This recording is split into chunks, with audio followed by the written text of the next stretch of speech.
Le fond, la forme, c'est très important.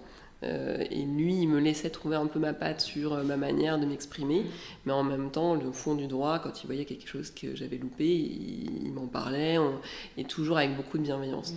Et c'est un avocat qui m'a énormément marqué parce il a une vision de la déontologie très très forte. Je me rappelle toute ma vie où un jour on était devant la cour d'appel, on était intimés, et je me rends compte que l'appelant a fait une bêtise. Et on était encore dans le délai, il pouvait encore rectifier sa bêtise. Et là je vais voir cet associé et je lui dis mais bon, qu'est-ce qu'on fait? Il m'a dit écoutez, est-ce qu'il y a un risque financier pour notre client? Je lui ai dit non, non, c'était vraiment un appel d'un jugement de procédure collective. Enfin, on n'était pas pour la mort du pêcheur. Enfin, voilà, si jamais il pouvait rester en redressement et pas être en liquidation. Il m'a dit bon, il n'y a pas de risque financier pour notre client. Il est protégé. Appelez le confrère. Appelez-le. Et je me suis dit ce jour-là, waouh, c'est quelqu'un de bien parce qu'il y a énormément de confrères qui auraient un peu fermé les yeux.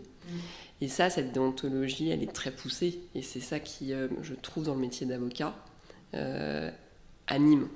En tout cas, m'animait quand j'étais avocat. Et je ne le remercierai jamais assez de m'avoir donné toutes ces clés pour après, il y a un moment, forcément, on prend notre envol.